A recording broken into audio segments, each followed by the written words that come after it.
Verso 22. Él se satisface con ganancias que vienen por sí mismas. Ha superado la dualidad, está libre de toda envidia y es estable tanto en el éxito como en el fracaso. Por eso, él nunca se enreda aunque ejecute acciones. Significado. Una persona consciente de Krishna no hace mucho esfuerzo ni siquiera para mantener su cuerpo. Ella se satisface con ganancias que se obtienen sin buscarse. Ella no mendiga ni pide prestado, sino que trabaja honestamente en la medida de sus posibilidades y se satisface con cualquier cosa que obtiene mediante su propia y honesta labor. Esa persona es, pues, independiente en cuanto concierne a su subsistencia. Ella no permite que el servicio de nadie estorbe su propio servicio en el proceso de conciencia de Krishna. Sin embargo, por el bien del servicio del Señor, puede participar en cualquier clase de actividades, sin que la perturbe la dualidad del mundo material. La dualidad del mundo material se siente en la forma de calor y el frío, o la felicidad y la desdicha. Una persona consciente de Krishna está por encima de la dualidad, porque no vacila en actuar de cualquier manera en aras de la satisfacción de Krishna. De manera que, ella es estable tanto en el éxito como en el fracaso. Estas señales se vuelven visibles cuando uno se halla en plena posesión del conocimiento trascendental. Verso 23. El trabajo de un hombre que está desapegado de las modalidades de la naturaleza material y que tiene plenamente en su posesión el conocimiento trascendental se funde enteramente en la trascendencia. Significado. Al uno volverse plenamente consciente de Krishna, se libera de todas las dualidades y, por ende, se libera de las contaminaciones de las modalidades materiales. Uno puede volverse liberado porque conoce su posición constitucional en relación con Krishna, y por eso su mente no puede ser apartada del estado de conciencia de Krishna. En consecuencia, todo lo que uno hace, lo hace por Krishna, quien es el Vishnu primordial. De modo que, técnicamente, todos los trabajos de uno son sacrificios, porque el sacrificio tiene por objeto satisfacer a la persona suprema, Vishnu o Krishna. Las reacciones resultantes de toda esa clase de trabajos se funden indudablemente en la trascendencia, y uno no sufre los efectos materiales. Verso 24. Una persona que está plenamente absorta en el estado de conciencia de Krishna es seguro que llegará al reino espiritual en virtud de su total contribución a las actividades espirituales, en la que la consumación es absoluta y lo que se ofrece es de la misma naturaleza espiritual. Significado. Aquí se describe la manera en que las actividades del proceso de conciencia de Krishna pueden conducirlo a uno finalmente a la meta espiritual. En el proceso de conciencia de Krishna existen diversas actividades y todas ellas se describirán en los versos que siguen. Pero por el momento, solo se describe el fundamento del estado de conciencia de Krishna. Un alma condicionada, enredada en la contaminación material, es seguro que actuará en la atmósfera material y, sin embargo, tiene que salirse de ese ambiente. El proceso mediante el cual el alma condicionada puede salirse de la atmósfera material es el proceso de conciencia de Krishna. Por ejemplo, un paciente que padece de trastornos intestinales por ingerir productos lácteos en exceso es curado mediante otro producto lácteo, el requesón. El alma condicionada y absorta en lo material puede curarse mediante el proceso de conciencia de Krishna, tal como se presenta aquí en el Gita. Este proceso se conoce por lo general con el nombre de yajna o actividades, sacrificios, que se hacen únicamente para la satisfacción de Vishnu o Krishna. Cuanto más las actividades del mundo material se realicen con conciencia de Krishna o únicamente para Vishnu, más se espiritualizará la atmósfera mediante la absorción total. La palabra Brahma, Brahman, significa espiritual. El Señor es espiritual, y los rayos de su cuerpo trascendental se denominan Brahmayoti, su refulgencia espiritual. Todo lo que existe se encuentra situado en ese Brahmayoti, pero cuando al Jyoti lo cubre la ilusión, Maya, o la complacencia de los sentidos, se denomina material.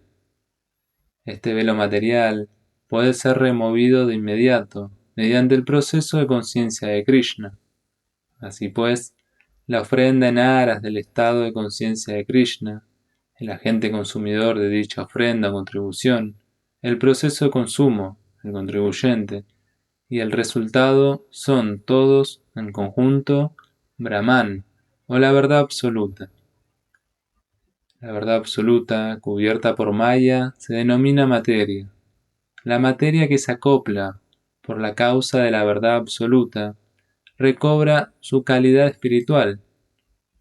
El proceso de conciencia de Krishna es aquel mediante el cual la conciencia ilusoria se convierte en Brahman o el Supremo.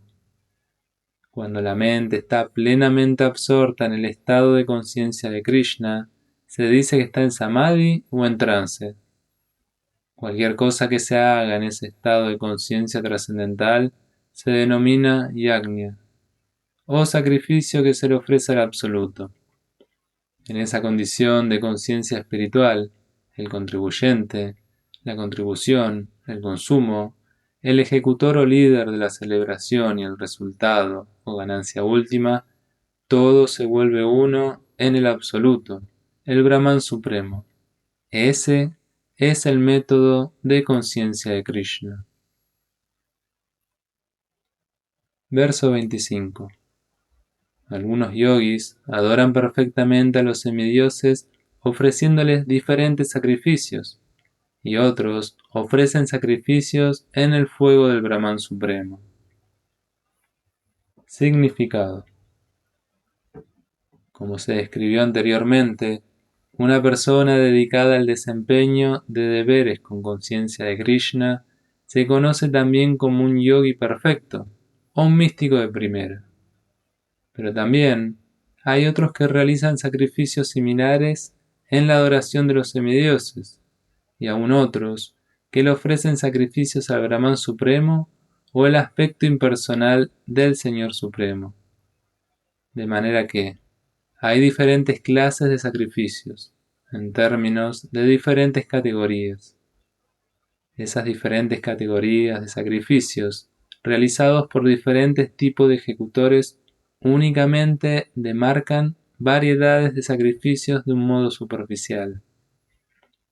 Verdadero sacrificio significa satisfacer a Vishnu, el Señor Supremo, a quien también se conoce como yajna. Todas las diferentes variedades de sacrificio se pueden incluir dentro de dos divisiones principales: el sacrificio de posesiones mundanas y el sacrificio en pos del conocimiento trascendental. Aquellos que se encuentran en estado de conciencia de Krishna sacrifican todas las posesiones materiales en aras de la satisfacción del Señor Supremo, mientras que otros, que quieren alguna felicidad material temporal, sacrifican sus posesiones materiales para satisfacer a semidioses tales como Indra, el dios del sol, etc. Y otros, que son impersonalistas, sacrifican su identidad mediante el acto de fundirse en la existencia del Brahman impersonal. Los semidioses son entidades vivientes poderosas, designadas por el Señor Supremo para el mantenimiento y supervisión de todas las funciones materiales, tales como la calefacción, la irrigación, la iluminación del universo. Aquellos que están interesados en los beneficios materiales adoran a los semidioses mediante diversos sacrificios conforme a los rituales védicos. Ellos se denominan Ba Ishvaravadi, o creyentes en muchos semidioses. Pero otros, que adoran el aspecto impersonal de la verdad absoluta y consideran que la forma de los semidioses son temporales, sacrifican su ser individual en el fuego supremo, y de ese modo terminan sus existencias individuales mediante el acto de fundirse en la existencia del Supremo. Esos impersonalistas sacrifican su tiempo en la especulación filosófica para entender la naturaleza trascendental del Supremo. En otras palabras, los trabajadores fruitivos sacrifican sus posesiones materiales para obtener disfrute material, mientras que el impersonalista sacrifica sus designaciones materiales con miras a fundirse en la existencia del Supremo. Para el impersonalista, el altar de fuego de sacrificio es el Brahman Supremo, y la ofrenda es el ser que el fuego del Brahman consume. Sin embargo, la persona consciente de Krishna, como Arjuna, por ejemplo, sacrifica todo para satisfacer a Krishna, y así pues, tanto todas sus posesiones materiales como su propio ser, todo lo sacrifica por Krishna. Por eso, dicha persona es el yogi de primera, pero no pierde su existencia individual. Verso 26. Unos, los brahmacharis puros, sacrifican el proceso de oír y los sentidos en el fuego del control de la mente, y otros, los casados regulados, sacrifican los objetos de los sentidos en el fuego de los sentidos. Significado. Los miembros de las 4 divisiones de la vida humana, es decir, los brahmacharis, los grijastas, los vanaprastas y los sannyas, tienen todos la misión de volverse yogis o trascendentalistas perfectos. Como la vida humana no está hecha para que disfrutemos de la complacencia de los sentidos, como los animales, las 4 órdenes de la vida humana están dispuestas de modo tal que uno pueda volverse perfecto en la vida espiritual. Los brahmacharis, o los estudiantes que se encuentran bajo el cuidado de un maestro espiritual auténtico, controlan la mente absteniéndose de la complacencia de los sentidos. A ellos se los menciona en este verso, indicando que sacrifican el proceso de oír y los sentidos en el fuego de la mente controlada. Un brahmachari oye únicamente palabras relativas al proceso de conciencia de Krishna. Oír constituye el principio básico de la comprensión. Y en consecuencia, el brahmachari puro se dedica por completo a Harer Namanu Kirtanan, a cantar acerca de las glorias del Señor y a oír hablar de ellas. Él evita las vibraciones de los sonidos materiales y ocupa el sentido de la audición en recibir la vibración sonora trascendental de Hare Krishna, Hare Krishna. De modo similar, las personas casadas, quienes tienen cierta licencia para complacer los sentidos, realizan esos actos con gran restricción. Tener vida sexual, embriagarse y comer carne son tendencias generales de la sociedad humana, pero un casado regulado no se entrega a una vida sexual sin restricción ni a otros placeres de los sentidos. Por consiguiente, el matrimonio basado en los principios de la vida religiosa es algo corriente en todas las sociedades humanas civilizadas, porque ese es el camino a seguir para una vida sexual restringida. Esa vida sexual desapegada y restringida también es una clase de yajna, porque la persona casada que se restringe sacrifica, en beneficio de la vida trascendental superior, su tendencia general hacia la complacencia de los sentidos. Verso 27. Otros, que están interesados en lograr la autorrealización a través del control de la mente y los sentidos, ofrecen a manera de oblaciones las funciones de todos los sentidos y del aire vital, en el fuego de la mente controlada.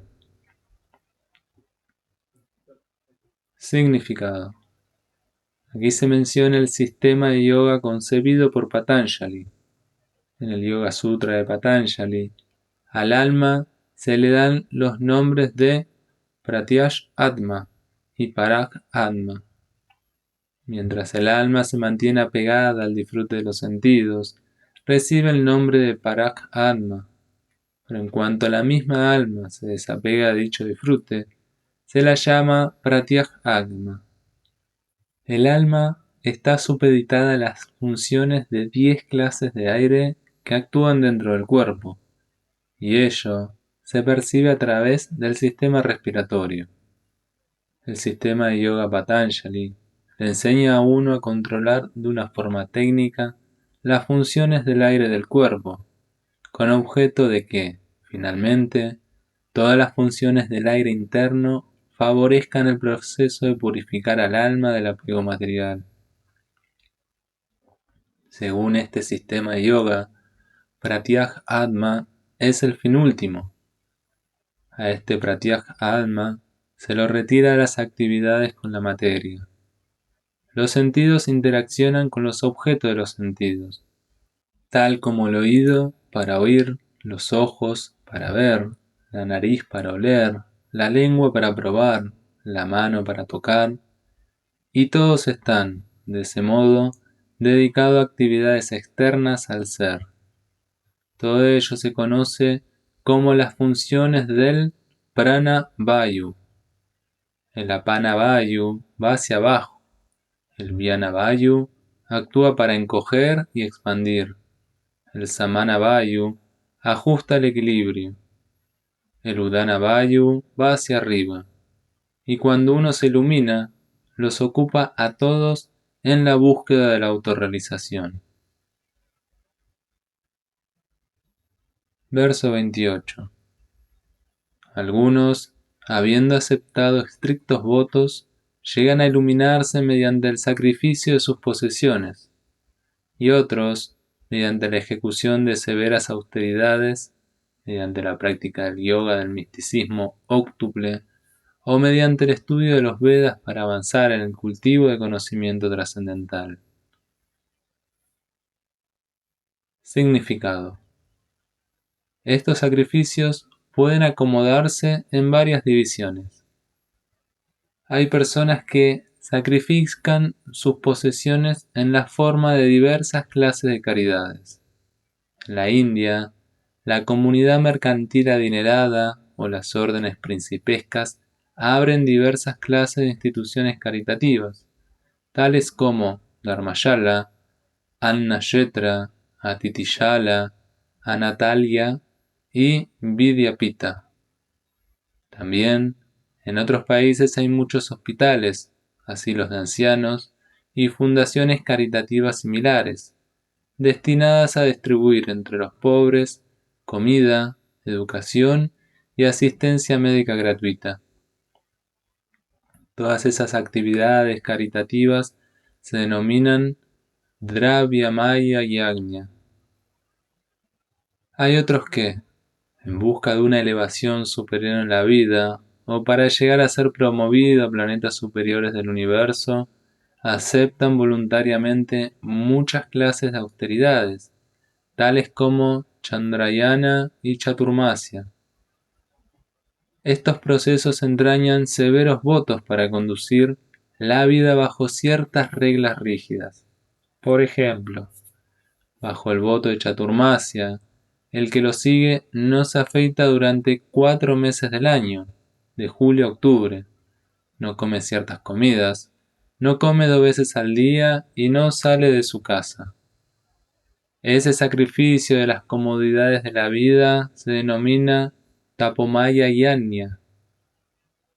Aún hay otros que se dedican a diferentes clases de yogas místicos, tales como el sistema Patanjali de fundirse en la existencia del absoluto, o el Hatha Yoga o Astanga Yoga para determinadas perfecciones, y algunos viajan a todos los lugares santos de peregrinaje.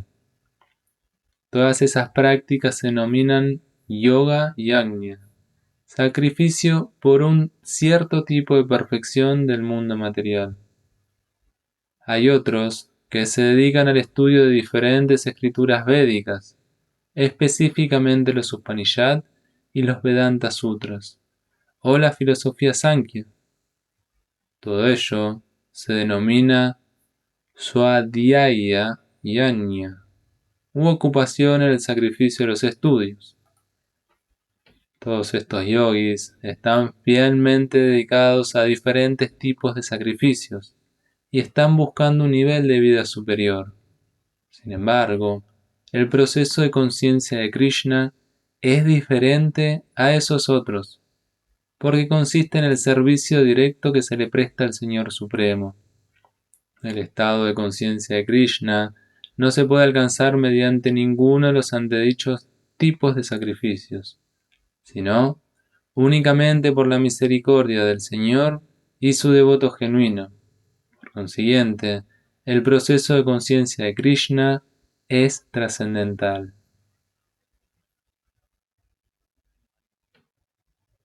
Verso 29. Aún otros, que se inclinan por el proceso de restringir la respiración para permanecer en trance, lo practican ofreciendo el movimiento del aire que sale en el aire que entra, y el aire que entra en el que sale, y, de esa manera, al final permanecen en trance, suspendiendo la respiración por completo. Otros, reduciendo el comer, ofrecen en sí mismo el aire que sale como un sacrificio. Significado. Este sistema de yoga para controlar la respiración se denomina pranayama, y en el sistema de hatha yoga se practica al principio a través de diferentes maneras de sentarse. Todos estos procesos se recomiendan para controlar los sentidos y para avanzar en el proceso de la comprensión espiritual. Esta práctica entraña controlar los aires internos del cuerpo para invertir la dirección de su paso. El aire apana desciende y el aire prana asciende. El yogi, pranayama, practica respirar en el sentido opuesto, hasta que las corrientes se neutralizan en el puraka, o equilibrio.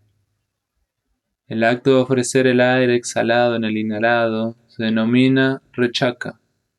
Cuando ambas corrientes de aire se detienen por completo, se dice que uno se encuentra en el estado de Kumbhaka Yoga.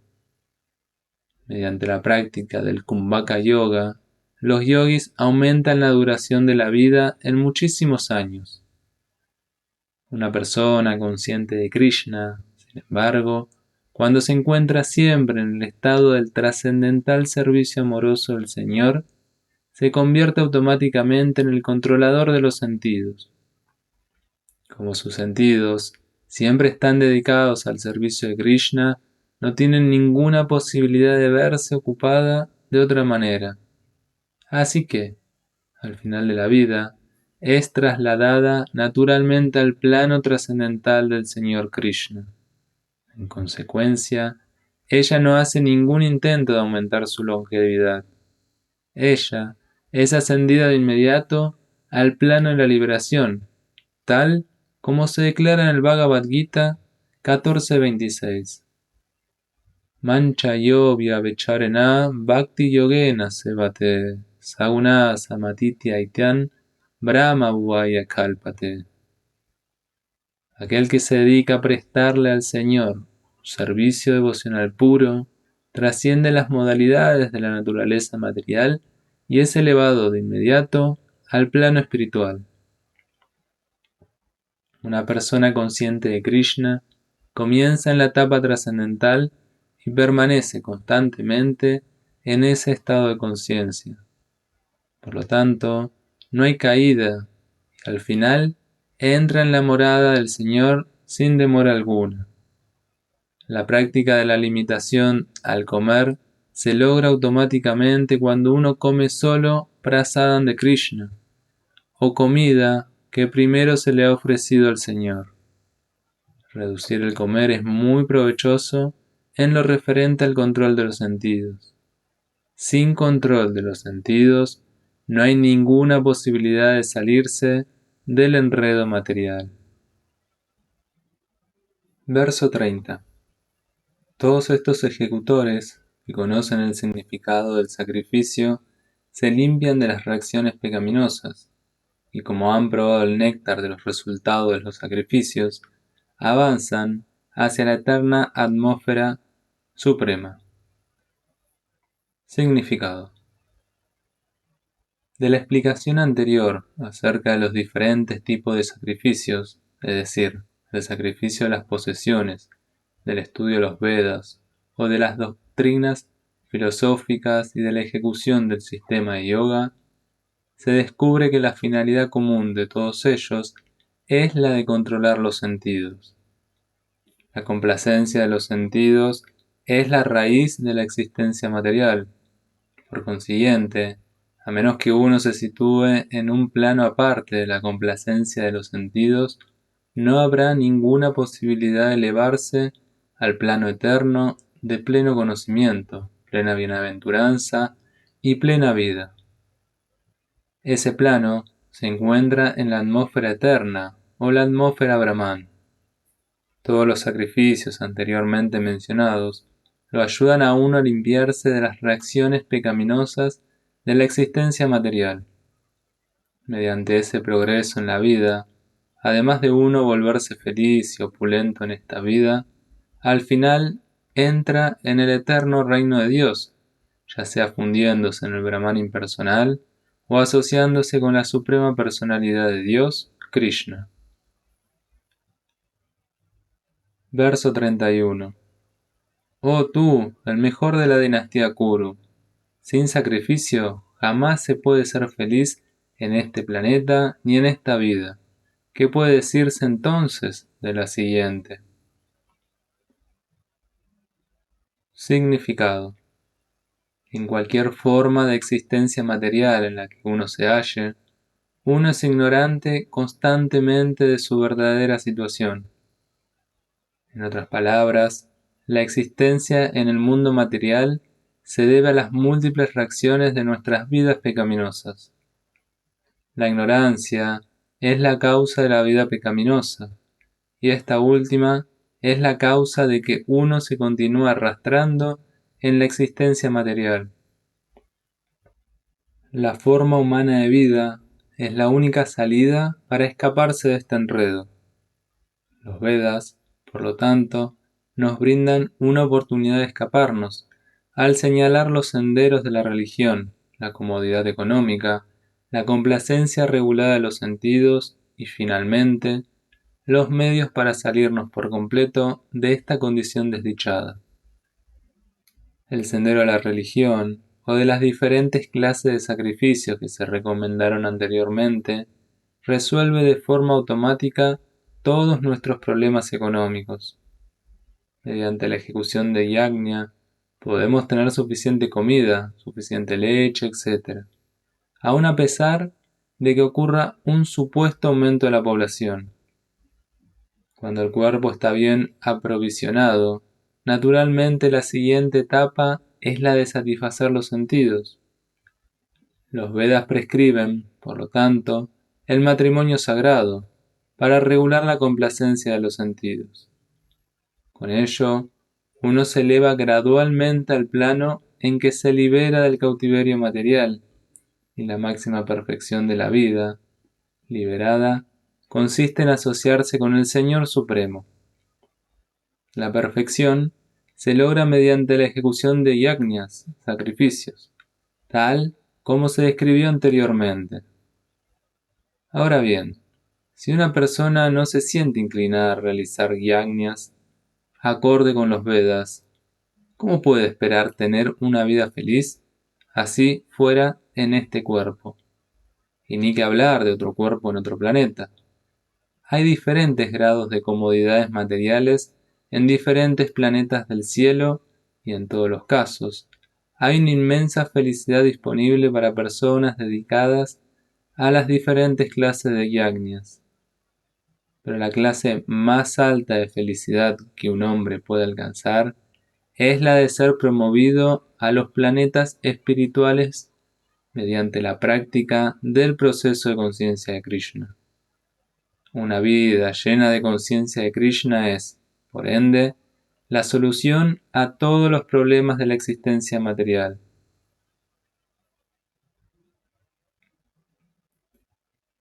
Verso 32. Los Vedas aprueban todos estos diferentes tipos de sacrificios, y todos ellos nacen de diferentes tipos de trabajos. Conociéndolos de ese modo, tú lograrás liberarte. Significado.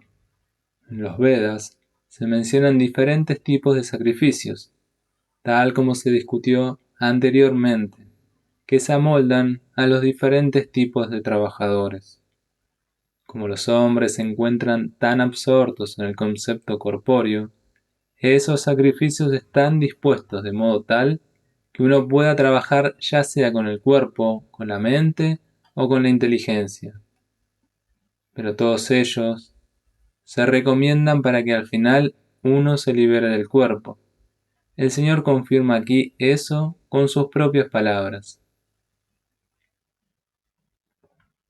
Verso 33.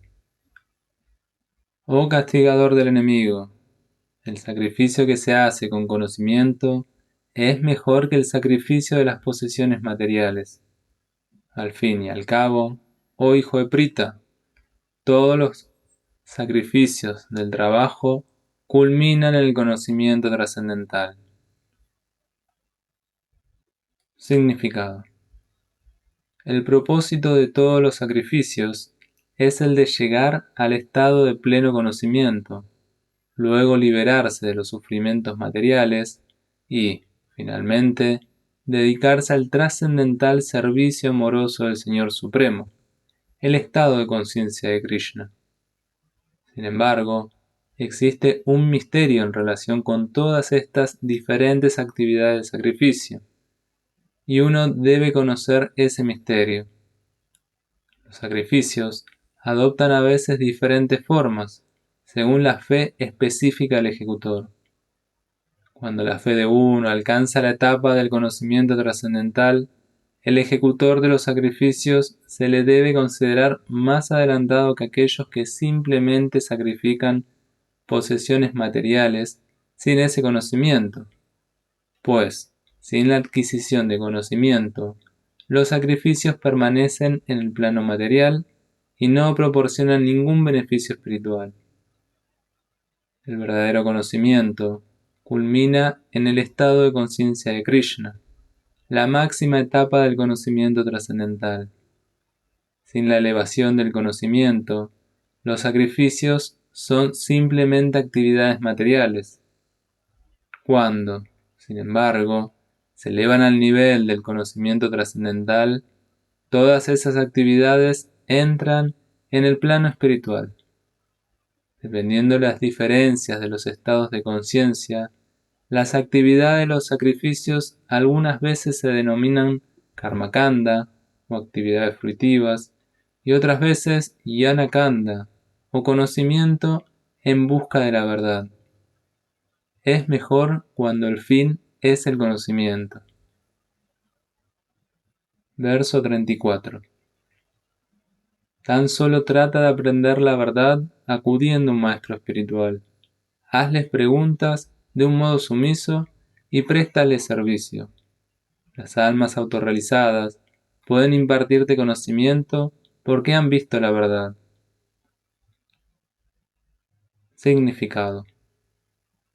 El sendero de la comprensión espiritual es indudablemente difícil. El Señor nos aconseja, por ello, que acudamos a un maestro espiritual genuino que forme parte de la línea de sucesión discipular proveniente del propio Señor. Nadie puede ser un maestro espiritual genuino si no sigue este principio de sucesión discipular. El Señor es el maestro espiritual original, y una persona que forme parte de la sucesión discipular puede comunicarle a su discípulo el mensaje del Señor tal como es. Nadie puede llegar a la iluminación espiritual mediante un proceso que él mismo haya manufacturado, como lo estilan farsantes necios. El Bhagavatam 6.3.19 dice: Dharmantu Sakshat Bhagavad Pranitam. El sendero a la religión lo enuncia el Señor directamente. De manera que la especulación mental o los argumentos áridos no pueden ayudarlo a uno a encontrar la senda correcta, ni puede uno progresar en la vida espiritual mediante el estudio independiente de los libros de conocimiento. Para recibir el conocimiento, uno tiene que acudir a un maestro espiritual genuino. A un maestro espiritual de esa índole se le debe aceptar con plena entrega, y uno debe servir al maestro espiritual como un sirviente ordinario, sin vanidad. Satisfacer al maestro espiritual autorrealizado es el secreto del avance en la vida espiritual. Las preguntas y la sumisión constituyen la combinación idónea para lograr la comprensión espiritual. A menos que haya sumisión y servicio, las preguntas que se le hagan al maestro espiritual versado no serán eficaces. Uno debe ser capaz de pasar la prueba del maestro espiritual, y cuando el maestro ve el deseo genuino del discípulo, automáticamente lo bendice con genuina comprensión espiritual. En este verso se condenan tanto la adhesión ciega como las preguntas absurdas. No solo debe uno oír sumisamente al maestro espiritual, sino que también se debe llegar a comprender claramente lo que él dice, con sumisión, servicio y preguntas.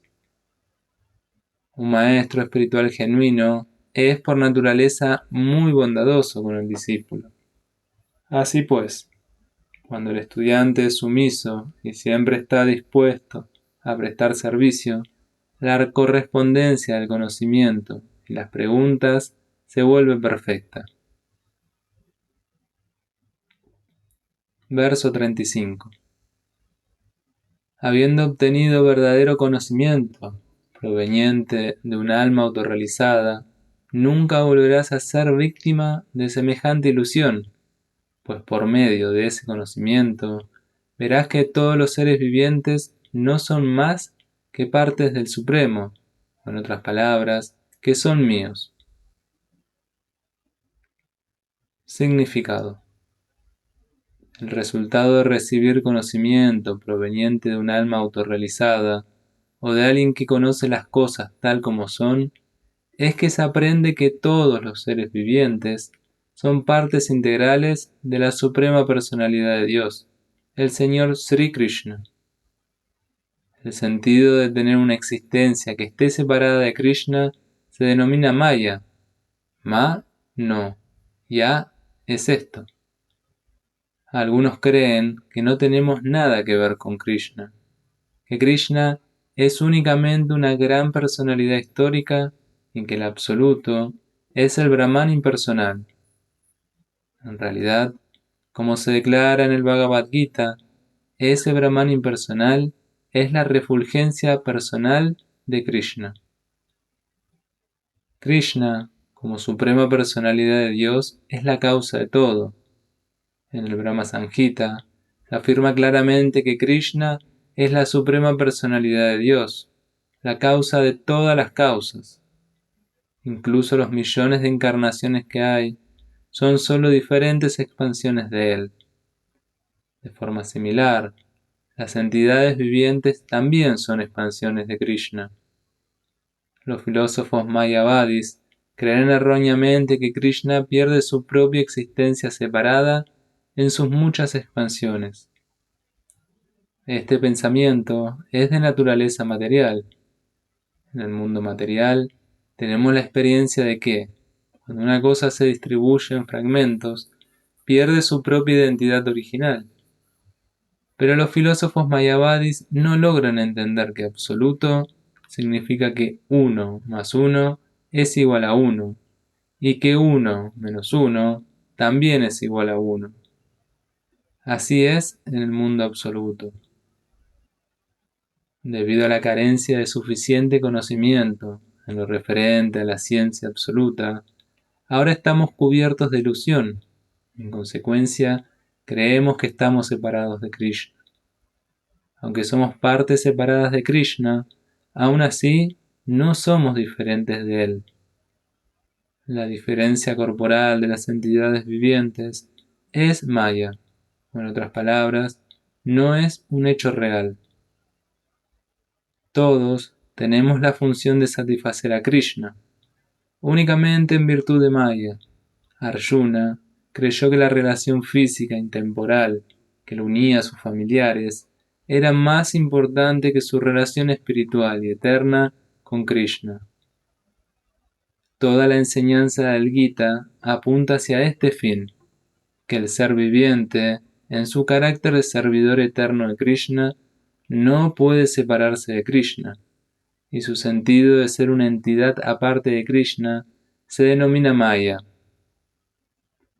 Las entidades vivientes, como partes integrales del Supremo, tienen un propósito que cumplir.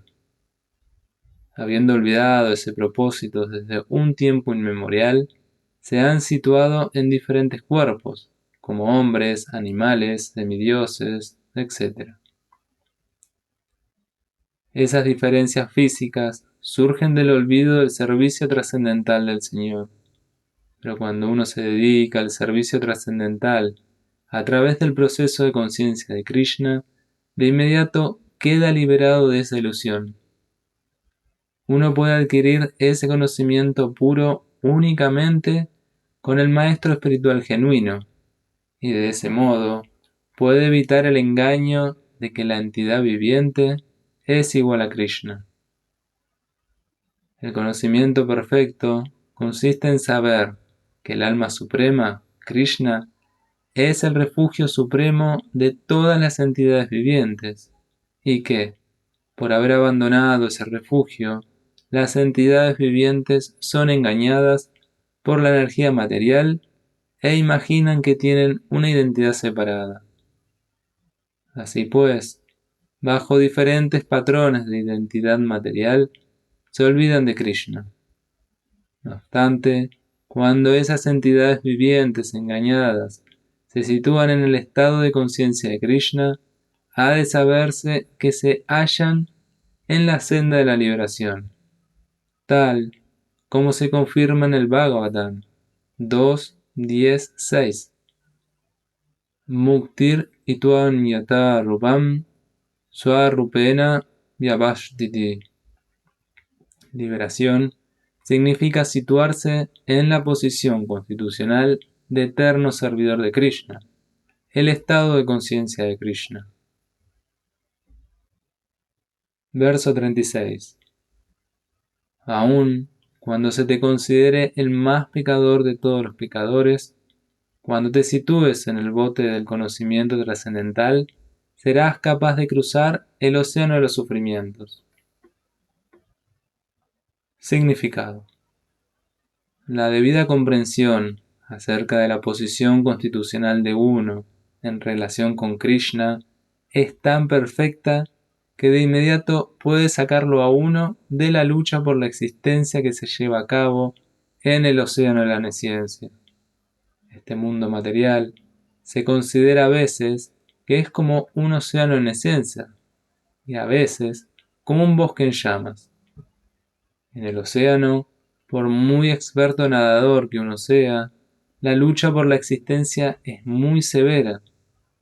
Si alguien se presenta y saca del océano al desesperado nadador, se vuelve el salvador más grande de todos. El conocimiento perfecto que se recibe, proveniente de la suprema personalidad de Dios, constituye el sendero de la liberación. El bote del proceso de conciencia de Krishna es muy sencillo, pero al mismo tiempo es el más sublime que existe. Verso 37. Así como un fuego ardiente convierte la leña en cenizas, oh Arjuna, asimismo el fuego del conocimiento reduce a cenizas todas las reacciones de las actividades materiales. Significado. El conocimiento perfecto acerca del ser y el superser y de la relación que hay entre ellos, se dice aquí que se asemeja al fuego. Este fuego no solo quema todas las reacciones de las actividades impias, sino también todas las reacciones de las actividades piadosas, reduciéndolas a cenizas. Hay muchas etapas de reacción. Reacción en formación, reacción en estado de fructificación, reacción ya obtenida y reacción a priori. Pero el conocimiento acerca de la posición constitucional de la entidad viviente reduce todo a cenizas. Cuando uno tiene conocimiento completo, todas las reacciones, tanto a priori como a posteriori, quedan consumidas. En los Vedas, el Brihad Aranyaka Upanishad 4.4.22 se declara: Ube Ujai Vaisa Te Tarati Amrita Satu Asaduni. Uno supera tanto las acciones piadosas del trabajo como las impias. Verso 38. En este mundo no hay nada tan sublime y puro como el conocimiento trascendental. Dicho conocimiento es el fruto maduro de todo misticismo, y aquel que se ha vuelto experto en la práctica del servicio devocional disfruta de ese conocimiento internamente a su debido tiempo. Significado. Cuando hablamos de conocimiento trascendental, lo hacemos en términos de la comprensión espiritual. Siendo esto así, no hay nada tan sublime y puro como el conocimiento trascendental. La ignorancia es la causa de nuestro cautiverio, y el conocimiento es la causa de nuestra liberación. Este conocimiento es el fruto maduro del servicio devocional. Y cuando uno se sitúa en el estado de conocimiento trascendental, no tiene que buscar la paz en ninguna otra parte, pues disfruta de paz interna. En otras palabras, este conocimiento y la paz culminan en el estado de conciencia de Krishna. Esa es la última palabra del Bhagavad Gita. Verso 39. Un hombre fiel, que se consagra al conocimiento trascendental y que subyuga los sentidos, es merecedor de obtener ese conocimiento, y al adquirirlo, encuentra rápidamente la suprema paz espiritual. Significado. Ese conocimiento, en estado de conciencia de Krishna, puede adquirirlo una persona fiel que cree firmemente en Krishna. Se dice que uno es fiel cuando uno piensa que, simplemente por actuar con conciencia de Krishna, puede lograr la máxima perfección. Esta fe se adquiere por medio del desempeño del servicio devocional y del canto de Hare Krishna, Krishna Krishna, Hare Hare, Hare Rama, Rama Rama, Hare Hare, que limpia el corazón de uno de toda suciedad material. Y, por encima de esto, se deben controlar los sentidos. Una persona que es fiel a Krishna, que controla los sentidos, puede lograr fácilmente y sin demora la perfección del conocimiento de conciencia de Krishna. Verso 40. Pero las personas ignorantes e infieles que dudan de las escrituras reveladas no adquieren conciencia de Dios, sino que caen. Para el alma que duda no hay felicidad ni en este mundo ni en el otro. Significado. De entre muchas escrituras reveladas modelo y autoritativas, el Bhagavad Gita es la mejor. Personas que prácticamente son como animales no tienen fe en las escrituras reveladas modelo, ni conocimiento acerca de ellas. Y algunos, pese a que conocen las escrituras reveladas o pueden citar pasajes de ellas, en realidad no tienen fe en esas palabras. Y aún, pese a que otros puede que tengan fe en las escrituras tales como el Bhagavad Gita, no creen en la personalidad de Dios, Sri Krishna, o no lo adoran. Esas personas no pueden tener ninguna posición en el proceso de conciencia de Krishna. Ellas caen. Entre todas las personas antedichas, aquellas que no tienen fe y que siempre tienen dudas, no progresan en absoluto. Los hombres que no tienen fe en Dios y en su palabra revelada, no encuentran bien alguno en este mundo ni en el otro. Para ellos, no hay felicidad en absoluto.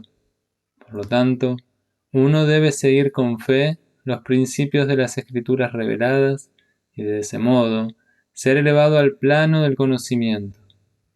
Únicamente ese conocimiento lo ayudará a uno a ser promovido al plano trascendental de la comprensión espiritual. En otras palabras, las personas con dudas no tienen ninguna posición en absoluto en el ámbito de la emancipación espiritual. Luego, uno debe seguir los pasos de grandes acharyas de la sucesión discipular para así lograr el éxito. Verso 41.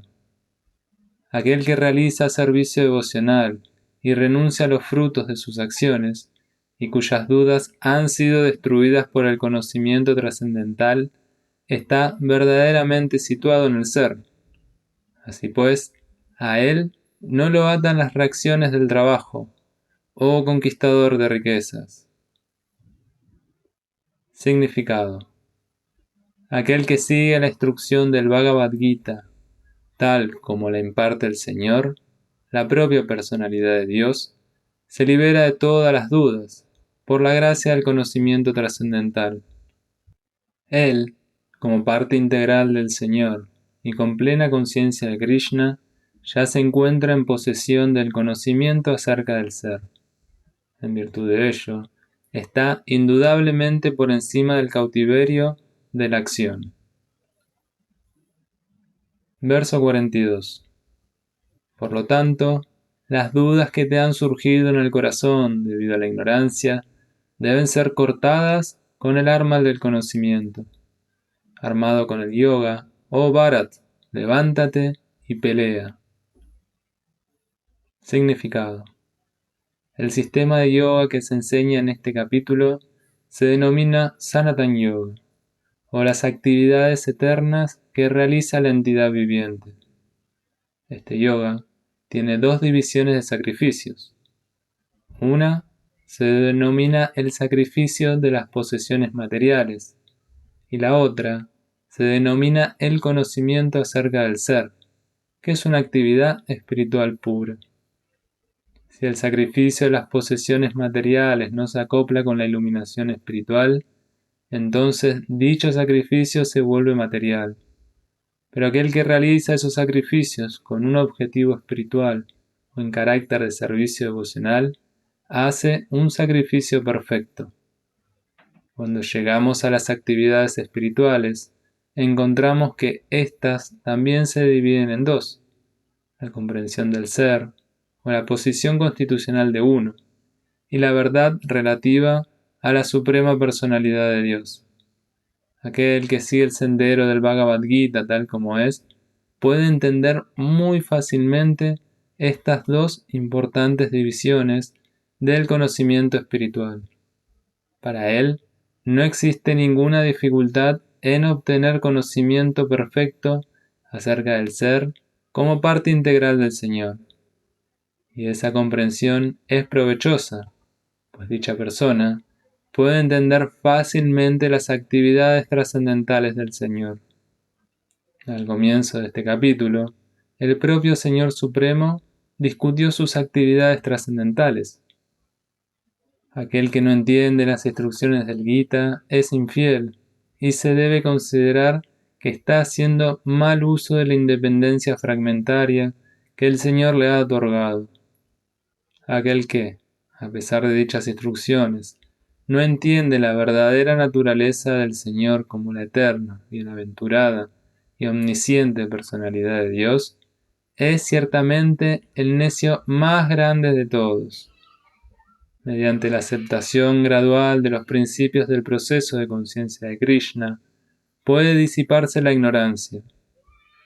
El estado de conciencia de Krishna se despierta mediante diferentes tipos de sacrificios en honor de los semidioses, mediante el sacrificio en honor del Brahman, mediante el sacrificio a través del celibato, mediante el sacrificio en la vida de casado, en el control de los sentidos, en la práctica del yoga místico, en la penitencia, en la renuncia a las posesiones materiales, en el estudio de los Vedas y en la participación en la institución social denominada Varnasrandharma. Todos estos se conocen como sacrificios y todos ellos están basados en la acción regulada. Pero dentro de todas esas actividades, el factor importante es la autorrealización. Aquel que busca ese objetivo es el verdadero estudiante del Bhagavad Gita. Pero aquel que duda de la autoridad de Krishna fracasa. Por consiguiente, a uno se le aconseja estudiar el Bhagavad Gita o cualquier otra escritura bajo la guía de un maestro espiritual genuino, con servicio y entrega. Un maestro espiritual genuino forma parte de la sucesión discipular eterna y no se aparta en absoluto de las instrucciones del Señor Supremo, tal como se le impartieron hace millones de años al Dios del Sol, de quien las instrucciones del Bhagavad Gita han descendido al reino terrenal. Uno debe, pues, seguir el sendero del Bhagavad Gita tal como se expresa en el propio Gita, y cuidarse de personas egoístas en busca de engrandecimiento personal, que alejan a los demás del sendero verdadero. El Señor es, en definitiva, la persona suprema, y sus actividades son trascendentales. Aquel que entiende esto es una persona liberada desde el mismo comienzo de su estudio del Gita. Así terminan los significados de Bhaktivedanta correspondientes al cuarto capítulo del Srimad Bhagavad Gita en relación con el conocimiento trascendental.